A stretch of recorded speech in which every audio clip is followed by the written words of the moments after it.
por nuk mund të rregullojmë çmimin furnizues që hyn në tregun e Kosovës. Pra çka është në tregun e Kosovës që hyn nga importi, le të themi nga Shqipëria ose Greqia, vende tjera, ne kemi si pikë referente çmimin furnizues në doganën e Kosovës dhe shtojmë 12 cent për litër me pakic ose 2 cent për litër shitjen me shumic. Pra, unë si ministër nuk jam e informuar për një biznes të vetëm. Ministria e Industrisë, Ndërmarrësisë dhe Tregtisë, kur ka filluar në fillim të mandatit 2021, pra kur kemi ardhur këtë qeverisje me vitin 2021, ne kemi gjetë një sektor të naftës shumë të paformalizuar.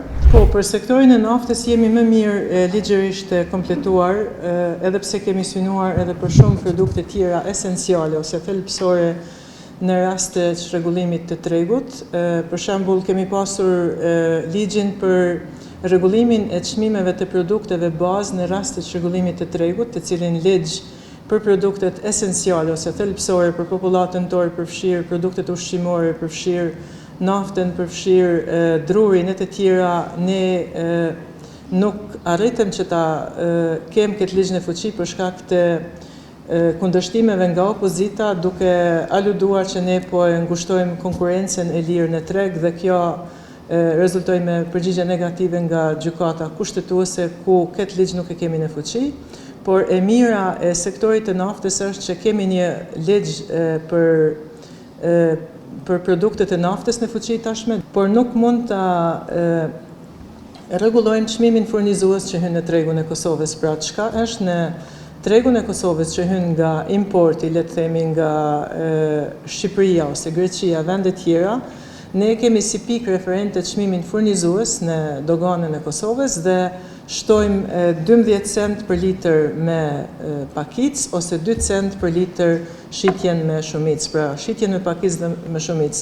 Vendimet e di se janë në fuqi për rregullimin e çmimeve të naftës. Inspektorati Qendror i Mbikëqyrjes së Tregut është shumë aktiv sepse kompania Express është hopur brenda një objekti jashtëligjshëm, për çka dhe propria kanë mbitur ata. Shumë mirë. A jeni në dieni jo? Jo, nuk jemi në dieni.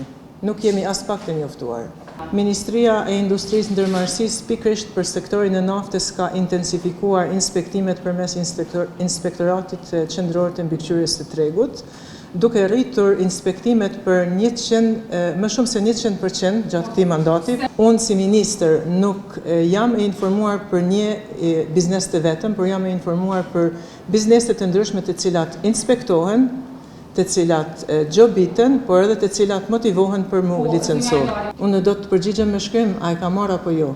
Ministria e Industrisë, Ndërmarrësisë dhe Tregtisë, kur ka filluar në fillim të mandatit 2021, pra kur kemi ardhur këtë qeverisje me vitin 2021, ne kemi gjetë një sektor të naftës shumë të paformalizuar, ku më shumë se 50% të pikave shitse të karburanteve kanë qenë të pa licencuara, sepse certifikatat të cilat i kanë marrë, licencat kanë kushtu shumë, kanë pas një tarif shumë të lartë, prej 3.000 deri në 5.000 euro për naftën, prej 5.000 deri në 20.000 për duhanin, por me ligjin e ri të produkteve të naftës ne kemi thjeshtuar edhe kemi motivuar sektorin privat që të licencohet sipas ligjit të ri për produktet e naftës. Dhe në këtë rast është një rezultat i madh i Ministrisë së Industrisë, Ndërmarrësisë dhe Tregtisë, ku kemi arritur të formalizojmë 98% të operatorëve ekonomik me licenca, të cilat kanë një kohëzgjatje tash prej 2 vjet në 6 vite, kurse tarifa për të licencuar është në 50 euro për produktet e naftës, 55 për produktet e duhanit, njëra me tjetrën nëse nuk jam gabim. Dhe në këtë rast, unë si ministër nuk mbaj mend emrat e kompanive të përveçme si individuale, por e di që me vinë qindra licenca në kabinet për t'i nënshkruar në afat të shkurtër.